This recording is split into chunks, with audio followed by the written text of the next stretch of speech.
আচ্ছা, আর কে? আচ্ছা স্যার আমিও আছি। আচ্ছা, যাক মাশাআল্লাহ। মোটামুটি স্যার হচ্ছে মুখস্থ সবগুলো পারি না। হ্যাঁ, মুখস্থ পারার দরকার নাই। মুখস্থ পারলে তো প্রাইম স্টার হয়ে যেতেন। তাইলে আমার মতো ওই যে সাইদের কাছে পড়া দরকার আছিল না। এই যে মানে আপনারা পারবেন না, এটাই স্বাভাবিক। ভুললে যাবেন, এটাই স্বাভাবিক। স্যার আর কেউ কি যদি বলছেন, আমি নেটে জয়েন করছি। আচ্ছা, কেউ যদি হচ্ছে মনে করেন যে পাইতেন একদম সব মুখস্থ থাকতো, তাহলে সে হচ্ছে আমাদের আইসিতে পড়ারই যোগ্য না। তার দরকার হচ্ছে বইয়ের, তার দরকার এমবিবিএস, বুঝছেন? যারা ভুললে গেছেন এরাই প্রকৃত স্টুডেন্ট, এরাই ভালো স্টুডেন্ট, এবং এরাই ফোর্ট করছেন, এবং এরাই প্রকৃতপক্ষে আইসটি ডিজার্ভ করেন। ঠিক আছে? সো মানে আমি জাস্ট চাইতেছি যে ইফোর্ট করছেন কারা কারা, তারা তারা হাত তোলেন যে হ্যাঁ আলহামদুলিল্লাহ আমি চেষ্টা করছি। এটাই দরকার। সো কম পড়া দেওয়ার লজিক একটাই, কম পড়া দেওয়ার লজিক এইটাই যে হচ্ছে আপনি ভালোভাবে চেষ্টা করবেন। ঠিক আছে? ওকে, আমরা আমরা নেক্সট ডব্লিউবিসি তে ফিরে যাই। ডব্লিউবিসি ডেফিনেশনটা কেউ বলতে পারবেন? জি স্যার। সবাই মিল্লা কইরা না, বলেন। স্যার বলবো? হ্যাঁ বলেন, বলবো? সজীব বল, সজীব বলেন। না আচ্ছা থাক, সজীব না, ওই যে Definition of Mst WBC? Anni, Sajib, Sajib না, এমএসটি আননি, আপনি বলেন। জি sir. White White blood cell or leukocytes are the colorless and nucleated largest formed elements of blood. আচ্ছা, গুড। এরপর আপনি যে ভর্তি হওয়ার সময় অনেক বিষয় যাচাই বাছাই করে ভর্তি হয়েছেন, আপনি কি ভর্তি হওয়ার পরে হতাশ না ঠিক আছে? না স্যার, আলহামদুলিল্লাহ অনেক ভালো। ও আচ্ছা, আপনার ভর্তি করানোর জন্য আমার কতগুলো উত্তর দেওয়া লাগছে। আমার স্টুডেন্ট ভর্তি করার জন্য এত উত্তর দিতে হয় না, আলহামদুলিল্লাহ আপনাদের ভর্তি হয়। Sorry sir. না আসলে হচ্ছে একটা ব্যাপারে না জানলে তো সেটা আসলে সত্যি কথা বলতে আপনাদের, আমি নিজেও থাকলে আমি এরকম ভাবে মানে জানার চেষ্টা করতাম। যাই হোক, আপনি যদি স্যাটিসফাইড থাকেন সেটা আলহামদুলিল্লাহ। ওকে, আপনাদের ক্যাম্পাস স্যার, সামনে কোন? স্যার একটা কথা। হ্যাঁ স্যার হচ্ছে এইখানে ভর্তি হওয়ার আগে হচ্ছে 24-25 সেশনের ওদেরকে জিজ্ঞাসা করছিলাম যে কত টাকা লাগছে। ওরা বলছিল যে হচ্ছে 5,000 টাকা লাগছিল, মানে 4-5,000 টাকা এরকম লাগবে, এরকম বলছিল। মানে বলার সময় আরো বলছিল যে মানে আরো অনেক রকম কথা বলছিল, এই জন্য আপনার থেকে আরো ভালোভাবে জানছি যে মানে কিরকম লাগবে। ওরা বলছিল যে 5,000 নাকি এরকম টাকা লাগে। এটা কে বলছে? আপনি আমাকে বলতে পারবেন নাম কি? স্যার হচ্ছে নাম বললে চাকরি থাকবে না স্যার। আচ্ছা, অসুবিধা নাই। ও যাই হোক, যেভাবে হোক তার কন্ট্রিবিউশনে সে যাই বলুক, তারপর তো পড়তে হয়েছেন, তাই না? ওকে, জি স্যার। আপনাকে যে সন্ধান দিছে অবশ্যই সে আপনার উপকার করার জন্য সন্ধান দিছে, তাই না? হ্যাঁ স্যার। ওকে, যাই হোক, আপনারা ক্যাম্পাস পরবর্তীতে হচ্ছে আপনারা কিনা 12 তারিখে ক্যাম্পাস খুলবে। এরপরে আপনারা চেষ্টা করবেন আমাদের এই বেসে আরো স্টুডেন্ট অ্যাড করার জন্য। যার মানে রেফারেন্সে একটা স্টুডেন্ট ভর্তি হবে, তার জন্য একটা বই গিফট থাকবে। ঠিক আছে?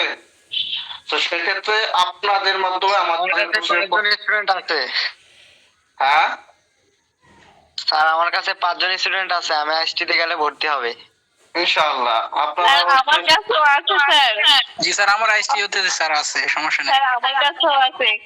আচ্ছা, অসুবিধা না, আপনারা হচ্ছে এই ভর্তি করার চেষ্টা করবেন।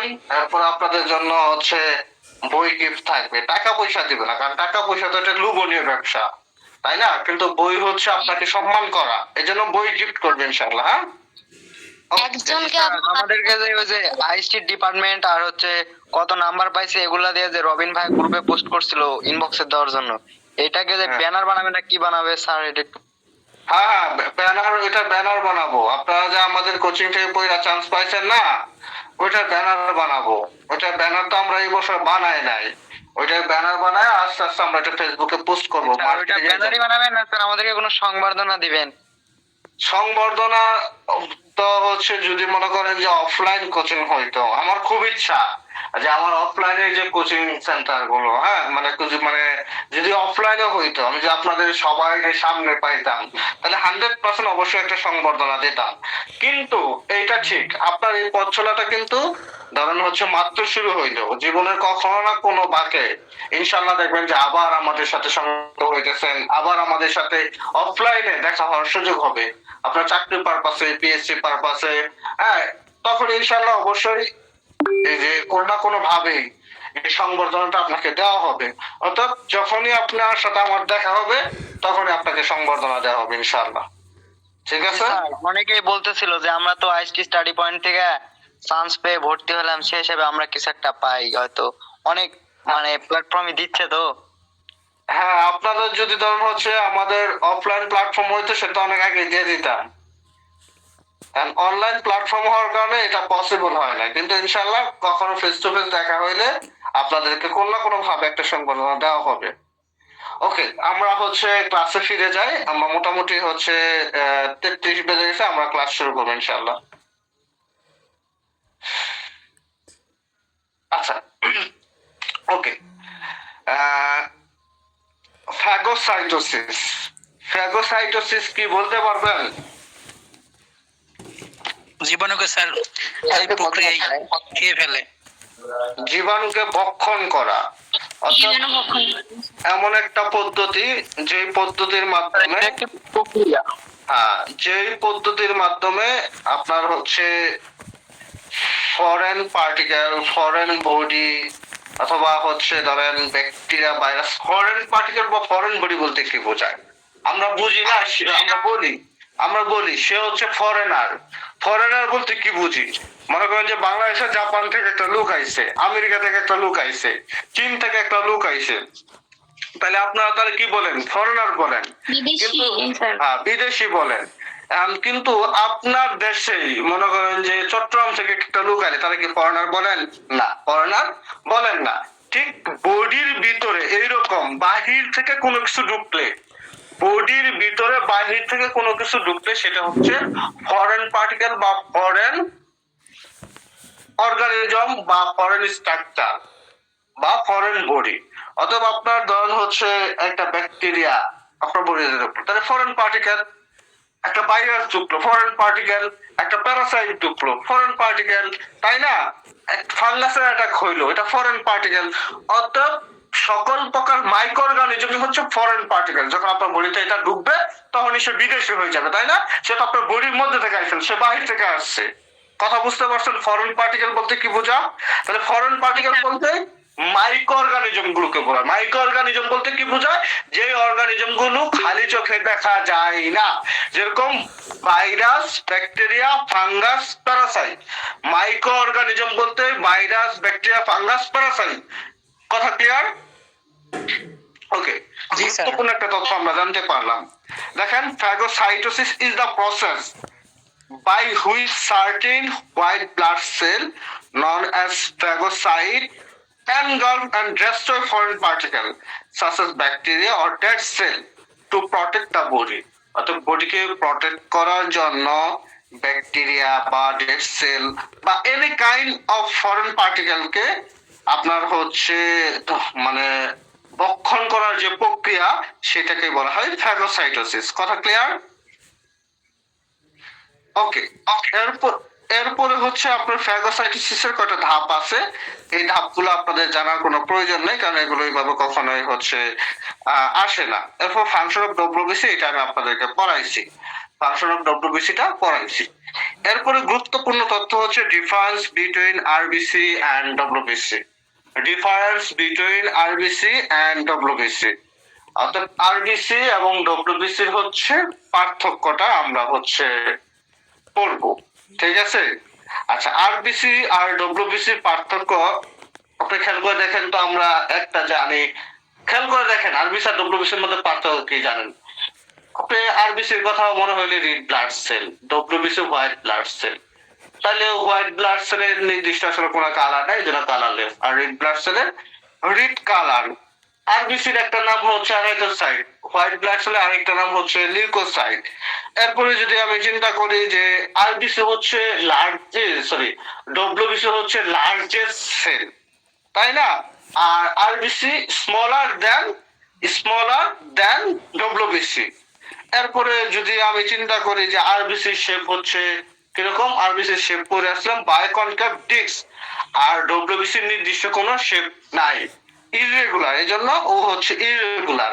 আরবিসির মধ্যে নিউক্লিয়াস থাকে না, ডব্লিউবিসির মধ্যে নিউক্লিয়াস থাকে। আবার আরবিসির মধ্যে হিমোগ্লোবিন থাকে, বাট ডব্লিউবিসিতে হিমোগ্লোবিন থাকে না। আরবিসিতে হচ্ছে গ্রানুয়েলস নাই, অর্থাৎ দানাদার নাই, হ্যাঁ, বাট ডব্লিউবিসির মধ্যে দানাদার আছে, এই জন্য গ্রানুয়েলস কি প্রেজেন্ট, কিছু কিছু ক্ষেত্রে গ্রানুয়েলস কি প্রেজেন্ট। আরবিসির কি, আরবিসি টাইপ একটাই, আর কোনো টাইপ নাই, বাট ডব্লিউবিসির অনেকগুলো টাইপ আছে।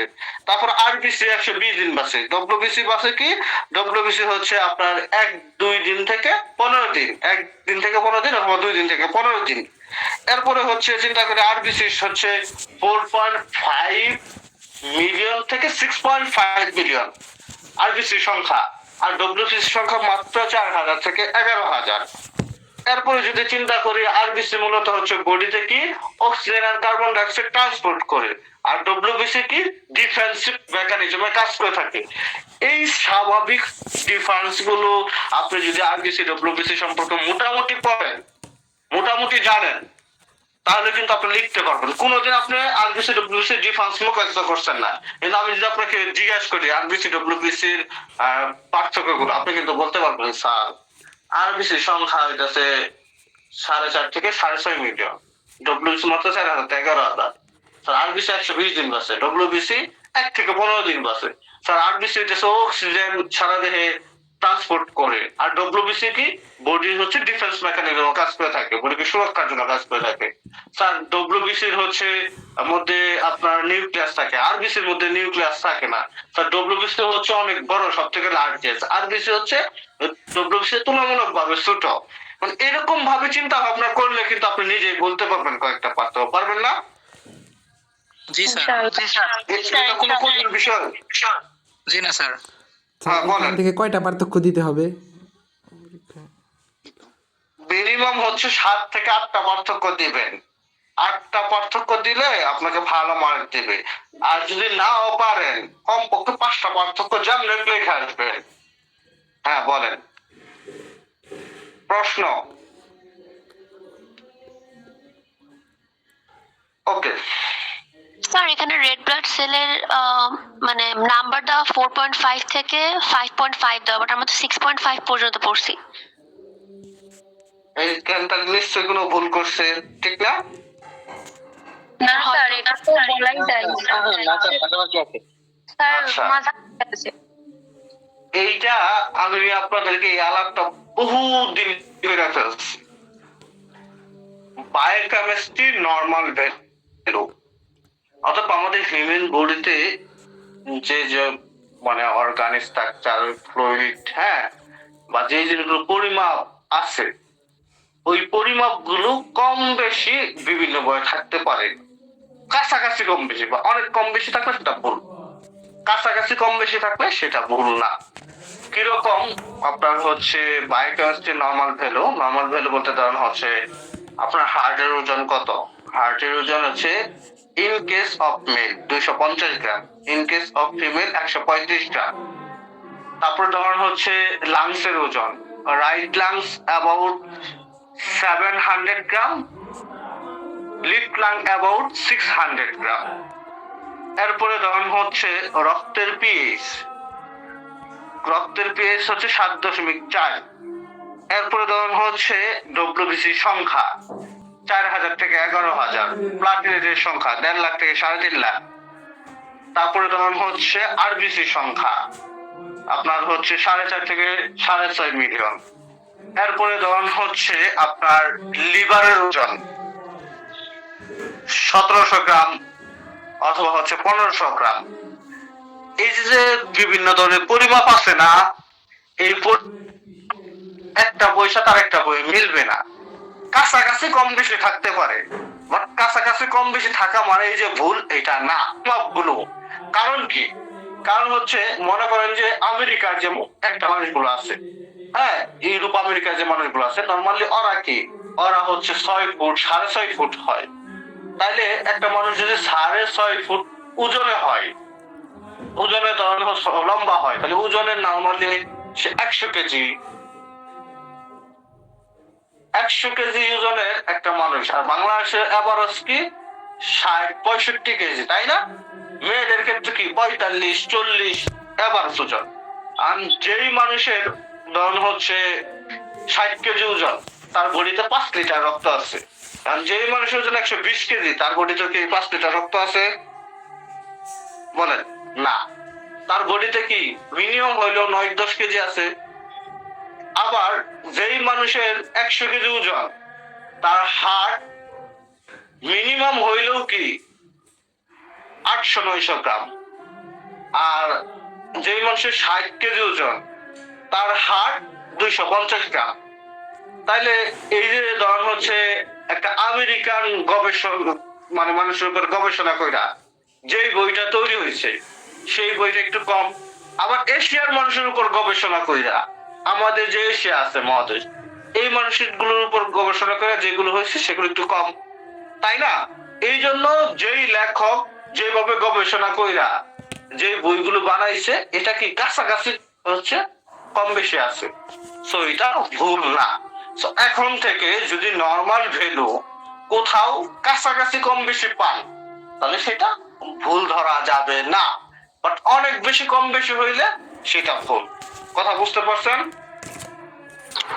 জি স্যার। স্যার আপনি বলছিলেন যে মানে এক এক বই একটা থাকতে পারে, কিন্তু এখানে তো এক বইয়ের ভিতরে একই জায়গায় মানে এক একটা এটা এক বইয়ের উপরে একটা আছে, এটা এক এক ভাবে এক এক রেফারেন্সে তৈরি করা, এই জন্য একটু কম বেশি উল্টাপাল্টা থাকতে পারে, বাট এটা ভুল না।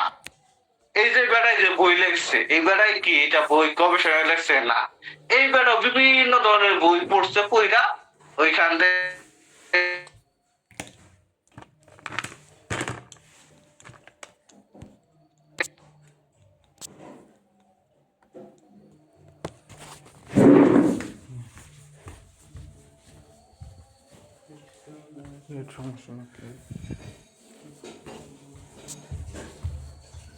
দেখায় নেই না।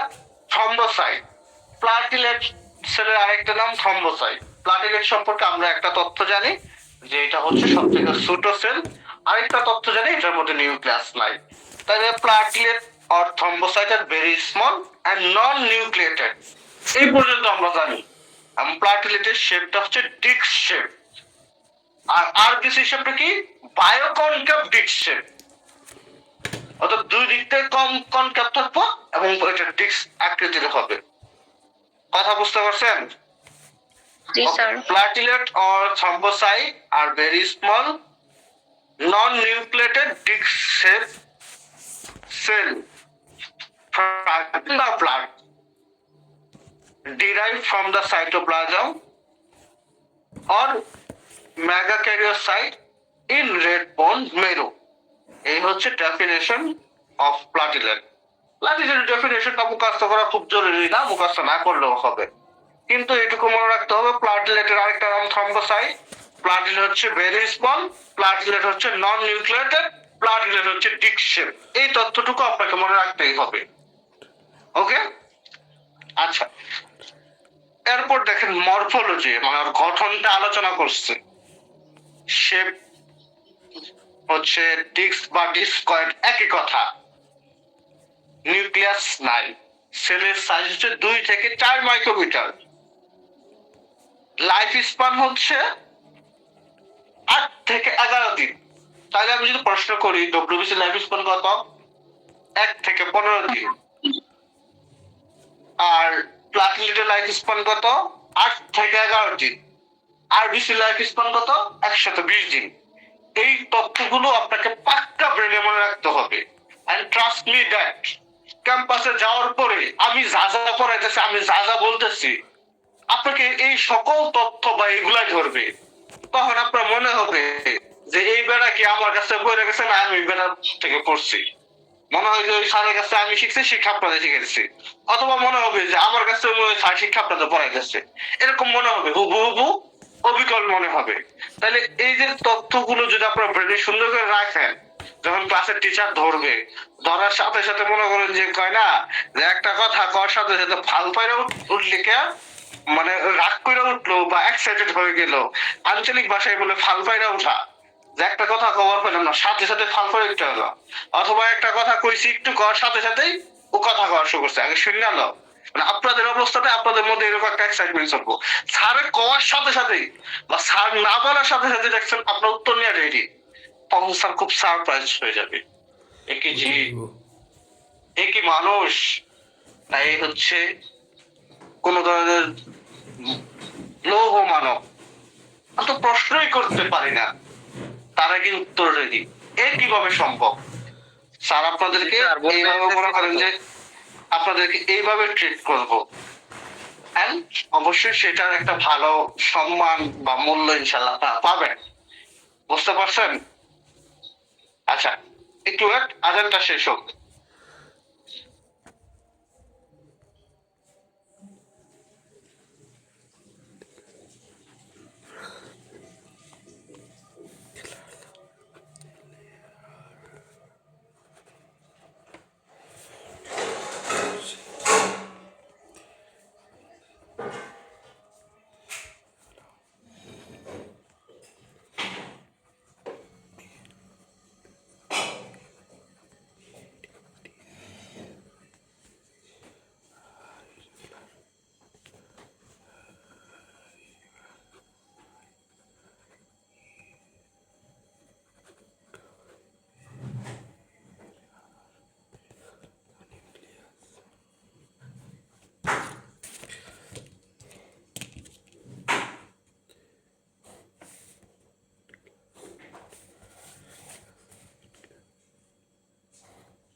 ওকে, আজান কমপ্লিট।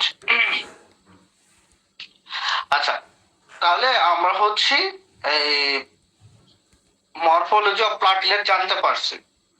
প্লাটিলেটের নর্মাল কাউন্ট 1.5 লাখ থেকে 3.5 লাখ। দেখেন এইখানে আবার 2 লাখ থেকে 3.5 লাখ দেওয়া আছে, দেখছেন? এটা অসুবিধা না, 1.5 লাখ থেকে 3.5 লাখ, এটা হচ্ছে মানে মেন। Okay, now function of platelet. এবার আমরা প্লাটিলেটের ফাংশন নিয়ে আলোচনা করব। প্লাটিলেটের মূল ফাংশন একটা, সেটা হচ্ছে স্টপিং বা অ্যারেস্টিং অফ ব্লিডিং, অর্থাৎ ব্লিডিংটাকে অ্যারেস্ট করে ফেলা অথবা স্টপ করে ফেলা, এটা হচ্ছে মূল ফাংশন। ঠিক আছে, জাস্ট এই পর্যন্ত মনে রাখলে হবে, আর কিছু মনে রাখার প্রয়োজন নাই। আচ্ছা, এরপর হচ্ছে হেমোস্টাসিস। হেমোস্টাসিস মানে কি? Stoppage or arresting bleeding. Bleeding K stop করা বা বন্ধ করাটাকে হেমোস্টাসিস বলে, অর্থাৎ রক্ত বন্ধ হওয়ার প্রক্রিয়াটাকেই হেমোস্টাসিস বলে। কথা বুঝতে পারছেন? রক্ত বন্ধ হওয়ার প্রক্রিয়াটাকেই হেমোস্টাসিস বলে। দেখি ডেফিনিশনটা কি বলছে। হেমোস্টাসিস, এখানে বানানটা ভুল আছে, হিউস্টাসিস লেখা আছে, এখানে হেমোস্টাসিস হবে। হেমোস্টাসিস is the stoppage of bleeding when a blood vessel is damaged in which platelet play a vital part. In which platelet play vital part. এই লাইনটার কোনো প্রয়োজন নাই। Haemostasis is the stoppage of bleeding when a blood vessel is damaged or ruptured। এখানে লিখতে হবে when a blood vessel is damaged or ruptured, RUPTURE, এটাকে বলা হয় রাপচার। কথা ক্লিয়ার? জি স্যার। বুঝতে পারছেন? আচ্ছা, তাহলে আমরা বুঝতে পারলাম hemostasis is the stoppage of bleeding when a blood vessel is damaged or ruptured। Okay, sir আমাদের ওই যেটা দেওয়া আছে আমরা ওইটাই পড়বো। কোনো অসুবিধা নাই। জি sir. Okay, step or stage of hemostasis, অর্থাৎ রক্ত বন্ধ হওয়ার প্রক্রিয়া। এটা 5টা প্রক্রিয়া আছে। জাস্ট এই 5টা প্রক্রিয়ার নাম মুখস্থ করবেন, বাকিটা আমি একটু বুঝাই দিব আপনাদের। মানে এই যে রক্ত বন্ধ হয়, ধরেন হচ্ছে 30 সেকেন্ড বা 1 মিনিট ওইরা পরে বন্ধ হয়ে যায়। এই যে রক্তটা বন্ধ হইলো, বন্ধ হওয়ার প্রক্রিয়াটা কি? প্রক্রিয়া হচ্ছে 5টা। একটা হচ্ছে ভ্যাসোকনস্ট্রিকশন। ভ্যাসোকনস্ট্রিকশন মানে কি? মানে হচ্ছে আপনার যে ব্লাড ভেসেলটা আছে, সেই ব্লাড ভেসেলটা সরু হয়ে যাওয়া, চিকন হয়ে যাওয়া। কিরকম সরু বা চিকন হয়ে যাওয়া? ওই যে আপনারা হচ্ছে স্যালাইনের পাইপ দেখছেন না? ধরেন হচ্ছে স্যালাইনের পাইপটাই আমাদের বডির ব্লাড ভেসেল, মানে রক্ত নালিকা। অনেক স্যালাইনের পাইপে যে ব্লেড কাইটা দেন, যেরকম ওই বা একটা ফোঁটা করে দেন, ওইখান থেকে পানি বের হওয়া শুরু করবে না, স্যালাইন বের হওয়া শুরু করবে না যখন একটা স্যালাইনের পানি চলতেছে। ঠিক এরকম আমাদের যদি আপনার ব্লাড ভেসেলটা ড্যামেজ হয়ে যায় বা কেটে যায় বা রাপচার হয়ে যায় বা কাট হয়ে যায়, ওইখান থেকে রক্ত বের হবে। তখন হচ্ছে আপনি ওই স্যালাইনের যে আপনার যে পাইপটা আছে, ওইখানে একটা ব্লেড কাটটা ফেলেন, যে মাথাটুকু কাটলেন, ঠিক ওই রকম রক্ত যে মাথাটুকু হচ্ছে এরকম রক্ত নালিকা কাইটা গেছে বা ড্যামেজ হয়ে গেছে, ওইখান থেকে রক্ত বের হইতাছে। ঠিক ওই মাথাটুকু কি হয়? চুপসে যা। রক্ত যখন বের হয় আস্তে আস্তে মাথাটা চুপসে যায়। যখন আস্তে আস্তে মাথাটা চুপসে যায়, তাহলে কি রক্তটা পরিমাণে কি যদি চুপসে যায় তাহলে পরিমাণে কম হবে না? মুখটা ছোট হয়ে গেল না? মুখটা যখন ছোট হয়ে যাবে তখন কি পরিমাণে রক্ত কম বের হবে না? তখন কি বেশি রক্ত বের হবে? বুঝতে পারছেন? জি স্যার। মানে মুখটা যদি বড় হইতো তাহলে অনেক বেশি রক্ত বের হয়ে যেত। মুখটা কি আস্তে আস্তে চুপসে যা, চুপসে যাওয়ার কারণে আস্তে আস্তে কি ওইখান থেকে রক্ত মানে বের হওয়ার পরিমাণটা কমে যা। এই যে রক্ত মুখটা যে চুপসে যা, রক্তর মুখটা যে চুপসে যা, ওটাকে বলা হয় ভ্যাসোকনস্ট্রিকশন। কথা বুঝতে পারছেন? জি স্যার। এরপর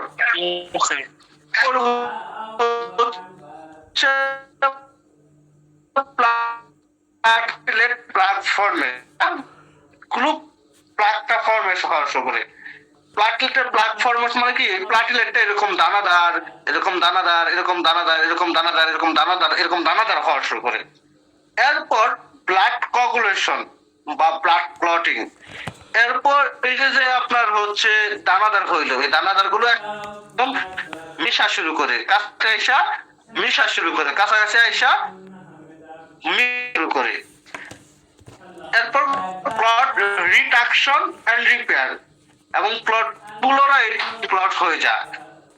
ক্লট হয়ে গেলে পরে মনে করেন যে এটা আস্তে আস্তে আপনার হচ্ছে এরকম একত্রিত হয়ে যায়। এরপর হচ্ছে থ্রম্বোলাইসিস, এবং রক্তটা বন্ধ হয়ে যায়। তারপর একটা বইয়ে এই হচ্ছে 3টা আছে, 5টা নাই। হ্যাঁ স্যার, আমাদের পুরাতন বইয়ে 3টা স্টেজ আছে। পুরাতন বইয়ে 3টা আছে। আপনার হচ্ছে basic constriction, platelet plug formation and blood coagulation, এই পর্যন্তই আছে, তাই না? হ্যাঁ স্যার। ক্লট রিডাকশন, রিপেয়ার এবং হচ্ছে থ্রম্বোলাইসিস, এই ধাপটা নাই। জি এই স্যার। ধাপটা আপনার হচ্ছে এইখান থেকে অ্যাড করে নিন, এইখান থেকে শিখে নিন। এই দুইটা ধাপ না দিলেও হবে, কিন্তু দিলে ভালো। বুঝতে পারছেন? আমি এখন আরেকটু সহজ করে বুঝাই। ধরেন আপনার হচ্ছে একটা ড্রেন দিয়ে পানি যাইতেছে, হ্যাঁ? এই ড্রেন দিয়ে পানি যাইতেছে, ড্রেনের এইখানে ভাঙে গেছে, ঠিক এইখানে ভাঙে গেছে। এইটুকু মাটি কি, এই যে এইটুকু মাটি কি ঠিক এই একটু মারি কি চলে গেছে। এরপর ধর হচ্ছে আপনার ক্ষেত থেকে বা ধান খেতে পানিটা বের হচ্ছে, তখন আপনি দ্রুত কি করবেন, এইখানে আপনার হচ্ছে এই মানে এই মুখটা হচ্ছে মানে এই দিক দিয়া ধরেন হচ্ছে ধরেন মুখের এদিক দিয়া, হ্যাঁ, মাটি দেওয়া শুরু করবেন। এটি দিয়ে মারি যায় তাহলে মুখটা কি ছোট হইলো না। এরপর ধরেন এইখান থেকে মাটি আনবেন। এই যে একটা মাটি, এই যে একটা মাটি, এই যে একটা মাটি, একটা মাটি আনলা, এইখানে একটা দিলেন, এইখানে দিলেন অনেকগুলো দিলেন। দেওয়ার পরে মোটামুটি কি মুখটা বন্ধ হয়ে গেলেন। পরে সুন্দর করে এর উপর আবার কি ল্যাপ দিয়ে দিবেন, সুন্দর করে ল্যাপ দিয়ে দিবেন না। এর ফলে কি রক্তটা পড়া মানে এর ফলে কি পানিটা বের হওয়া বন্ধ হয়ে গেল, তাই না? ঠিক রক্তের ক্ষেত্রেও ব্যাপারটা এরকম ঘটে। প্রথমে ধরুন হচ্ছে এই যে মনে করেন যে রক্ত যে যায়, হ্যাঁ, রক্তের নালিকা, যেমন হচ্ছে আপনার হচ্ছে এই এই কিনা এই যে এদিকটা মনে করেন ছিঁড়ে গেল, এদিকটা কি রক্ত বের হইতেছে, এদিক দিয়ে আপনার হচ্ছে রক্ত বের হইতেছে, এদিক দিয়ে রক্ত বের হইতেছে। তাহলে এইটুকু ছিঁড়ে গেছে। পরে ছিঁড়ে যাওয়ার সাথে সাথে আস্তে আস্তে কি এই যে ছিঁড়ে গেল, এই জায়গাটুকু চুপসে যাবে। মনে করেন যে এতটুকু হয়ে গেল, এরকম হচ্ছে চুপসা মুখটা কি এতটুকু হইলো, তার মানে কি এখন এদিক দেখি রক্ত কম বেরোবে না পরিমাণে, অবশ্যই কম বের হবে। এরপরে আপনার হচ্ছে এই যে এরকম প্লাটিলেট গুলো এরকম দানাদার হয়ে যায়। প্লাটিলেটটা এরকম দানাদার হওয়ার পরে আস্তে আস্তে এই প্লাটিলেট গুলোকে এইখানে আইসা জমা হইলো। এরপরে এটা একত্রে সুন্দর করে মিশে যাওয়ার পরে সুন্দর করে এটাকে আবার রিপেয়ারিং করা হয়। মানে কি এই যে মাটি দিয়ে যে আপনি ল্যাপ দিলেন, হ্যাঁ, এর ফলে কি হলো, রক্ত পড়াটা কি বন্ধ হয়ে গেল, তাই না? বুঝতে পারছেন? এইটাই জি স্যার, হচ্ছে বুঝতে পেরেছি। স্টেপ অফ হেমোস্টাসিস, অর্থাৎ রক্ত বন্ধ হওয়ার প্রক্রিয়া। ফার্স্ট স্টেপ কি, ভ্যাসোকনস্ট্রিকশন। নেক্সট হচ্ছে platelet plug formation, blood coagulation, blood clot reduction and fibrinolysis or thrombolysis. কথা ক্লিয়ার? জাস্ট এই 5টা স্টেপের নাম মনে রাখবেন, আর কিছু মনে রাখার প্রয়োজন নাই। ওকে, আচ্ছা। এরপর হচ্ছে কোয়াগুলেশন বা ব্লাড ক্লটিং। কোয়াগুলেশন বলতে কি বোঝায়, রক্ত জমাট বাঁধা, বা ব্লাড ক্লটিং বলতে রক্ত জমাট বাঁধা, অর্থাৎ যে প্রক্রিয়ায় মানে হচ্ছে রক্তের তরলতা লস হয়ে রক্তটা কঠিন বা হচ্ছে সেমি কঠিন মানে অর্ধেক কঠিন হয়, ওইটাই হচ্ছে আপনার মানে হচ্ছে কোয়াগুলেশন। কিরকম ধরন হচ্ছে আপনার, আমি একটা এক্সাম্পল দিই। হচ্ছে আপনারা হচ্ছে যে রুটি পিঠা বানান না আটা দিয়া, যখন আটাটা প্রথম পানির সাথে মিক্স করেন তখন দেখা যায় একবার ঢেলকায় গেছে, পরে আরো আটা দেন, পরে আর একটু কম ঢেলকায়, পরে আরো আটা দেন, পরে আরো কম মানে একদম মোটামুটি শক্ত হয়ে যায়, পরে আরো আটা দিলে কি আরো বেশি শক্ত হয়ে যায়, তাই না? এইরকম ঠিক রক্তগুলো আস্তে আস্তে ওর ফ্লুইডটা ওরকম তরলতা হারায় শক্ত হয়ে গেল, মানে রক্তটা জমাট বেঁধে গেল। এই যে শক্ত হয়ে গেল বা জমাট বেঁধে গেল, এটাকে বলা হয় ব্লাড ক্লটিং বা কোয়াগুলেশন। অর্থাৎ coagulation is the process by which blood loss is fluidity, অর্থাৎ যেই প্রক্রিয়ায় ব্লাড তার ফ্লুইডিটি হারায়া এইটা সেমি সলিড অর সলিডে পরিণত হয়, সেটাকেই কোয়াগুলেশন বলা হয়। কথা ক্লিয়ার? জি স্যার। ক্লিয়ার। আর কোনো? ওকে, আচ্ছা। এরপরে হচ্ছে আপনার step of coagulation. Coagulation step লাগবে না, অযথা এটা প্যারা নেওয়ার প্রয়োজন নাই। মেকানিজমও লাগবে না, বাদ দেন। আচ্ছা, এরপরে খুব গুরুত্বপূর্ণ তথ্য, ব্লাড ক্লটিং ফ্যাক্টর। আপনি মনে করবেন যে আমি কোনদিন আইসিতে পড়ছিলাম, আইসিতে পড়ে একটা জিনিস মুখস্থ করছি। মনে করেন যে আপনার 20 বছর পরে আপনার আপনার নাতিন, মানে 20 বছর না, আপনার নাতিন হয়ে যায় যত মিনিমাম হইলে 30 বছর লাগবে। ধরুন 25-30 বছর পর আপনার দাদা হয়ে গেছে, আপনার নাতি আপনার জিজ্ঞাসা করতেছে যে দাদা তুমি তো আইএসটি তো পড়ছি না, আচ্ছা আইএসটির কোনো পড়া তোমার কাছে তোমার মুখস্থ আছে কিনা? হ্যাঁ, তখন আপনি মনে করবেন যে হ্যাঁ তুই কস কি, আমার মুখস্থ নাই মানে 100% আছে। তখন আপনি এই ব্লাড ক্লটিং ফ্যাক্টরটা তার শোনাবেন। অর্থাৎ ব্লাড ক্লটিং ফ্যাক্টর হচ্ছে এমন একটা জিনিস যেটা ইউ মাস্ট নিড, অবশ্যই অবশ্যই আপনাকে লাগবে লাগবে লাগবে। অর্থাৎ এট এনি কস্ট, যে কোনো মূল্যে এই ব্লাড ক্লটিং ফ্যাক্টর গুলোকে মুখস্থ করতে হবে। মুখস্থ করার পরে সারা জীবনের জন্য ব্রেনের মধ্যে ঢুকায় রাখতে হবে। ওই যে আপনারা বলেন না মনের মধ্যে গাইথারা কুমতো মারে কেমনটা, মানে এই যে একটা বয়সে গানটা গান না, ঠিক এরকম, ঠিক ওই রকম এটারে মনের মধ্যে গাইথা রাখতে হবে, কোনোভাবে এটারে হারানো যাবে না। বুঝতে পারছেন? তাহলে এই ব্লাড ক্লটিং ফ্যাক্টরটা এত গুরুত্বপূর্ণ। 1 নম্বর ফ্যাক্টরের নাম কি? ফিব্রিনোজেন। 2 নাম্বার প্রথম দিন। 3 number thromboplastin. 4 number calcium ion. 5 number লিভাইল ফ্যাক্টর। 6 নাম্বার এখন পর্যন্ত আনইনভেন্টেড, মানে এখন পর্যন্ত আবিষ্কার হয় নাই, কিন্তু 6 নাম্বার ফ্যাক্টর নামে একটা জিনিস আছে, কিন্তু এক্স্যাক্টলি ফ্যাক্টরটার নাম কি এটা এখন পর্যন্ত আবিষ্কৃত হয় নাই। 7 number stable factor. 8 number anti hemophilic factor.